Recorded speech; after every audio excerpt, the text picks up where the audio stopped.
My name is Michael Dunn. All right. And I'm Jay Whittaker. Hi. So what drew you guys to the roles?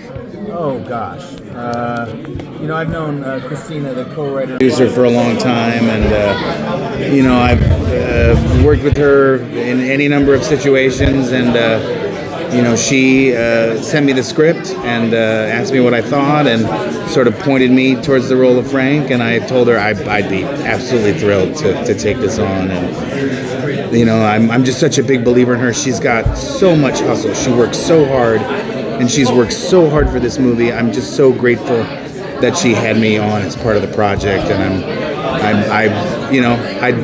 I'd follow her to the gates of hell. Honestly, I believe in her so deeply. I'd do anything she asked me to do. And she actually saw me.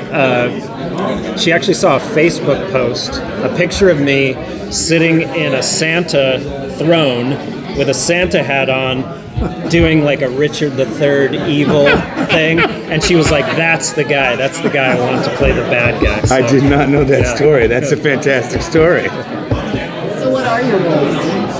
I literally played the bad guy. Yeah. That's his name. That's his name? Yeah. Oh, that's funny. Yeah, and I play Frank, the in-town alien conspiracy theorist, but to him, it's the cover-up that's the conspiracy. He knows that the aliens are real. He was sort of born into the whole culture out in Joshua Tree with all that. So, Do you guys have a favorite scene?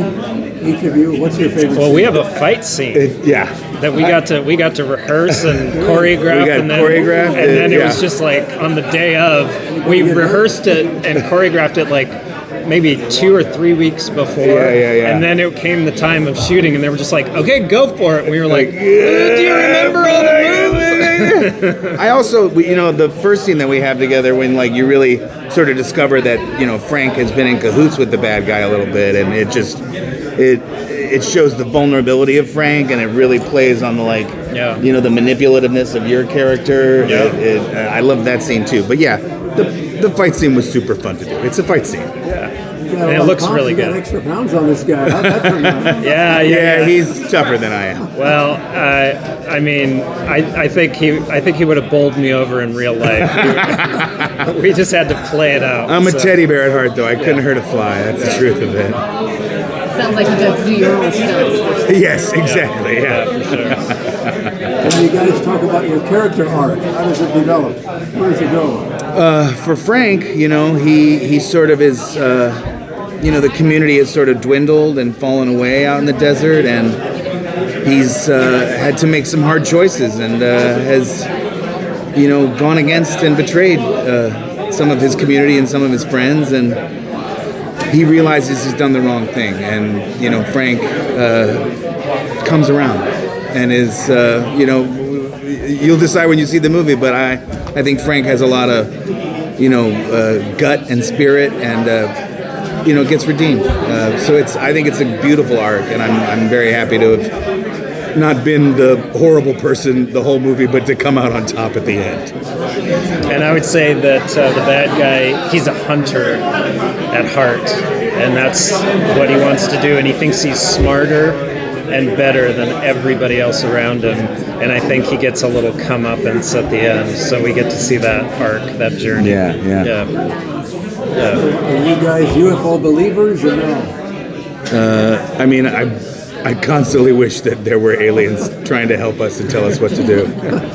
If only there were. And I've told this story a couple of times, but when I was a little kid, 7, 8 years old, I grew up in the middle of nowhere in Eastern Oregon. I would sit on the lawn and look up at the sky and just wish and pray that a spaceship would come down and the aliens would come out and go, "Michael, you're not human, you're an alien, you've been doing a great job, come on board the spaceship, we're gonna go home now, and you're gonna live a whole new life." It's your turn. Yeah, exactly. I'm just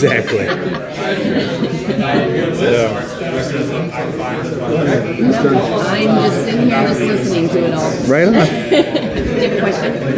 No. What got you into this business? How did you start? Laughter and applause. Laughter and applause. I love to make my family laugh. I suppose at heart I'm a clown. And clowns are ruled by 4 emotions: joy, sadness, anger, and fear. And I'm a very emotional person. Those 4 emotions are right here all the time. But yeah, laughter and applause. What else is there in this world? I saw Star Wars when I was 5 years old, when it first came out. I saw it in the theater. And when I was sitting in the seats, I said, I want to be that. I know I can't be Luke Skywalker because he's fake, but I want to be able to be like that. So the only thing I know how to do is be an actor, and ever since then I've been going for it. What were you guys like in high school? Pretty much the same, I would say. Gregarious. I did spend my entire senior year of high school. I kept a pair of Woolworth's bunny slippers in my locker. And I would get to school and I would take off my shoes and put on my Woolworth's bunny slippers and spend the whole day in my bunny slippers. And as a senior, you can do that. I can do that. I also used to do every Friday, I would take a copy of Fear and Loathing in Las Vegas and thumb through it until someone told me to stop. And then I would read for, 2 to 3 minutes from Fear and Loathing in Las Vegas in the middle of my hallway. So yeah, that's what I was like in high school. I wasn't that extreme. I think I was I was kind of a nerd, really. Just kind of didn't really know, just kind of drifted. Didn't really know who I was or where I fit in. And then I found the theater. There it was. So is this movie, does it have like comedy? Oh yeah. Yeah, absolutely. I thought so. Oh yeah. Yeah. This guy. I'm there for the laughs. I'm there for the yucks, When you said that, I thought, aha. Yeah. Here's our, what do they call it? Comic relief. Comic relief, yeah. But I think there's a lot of funny moments in the film. All right, we're done. Okay, Thank you so much. Thank you so much.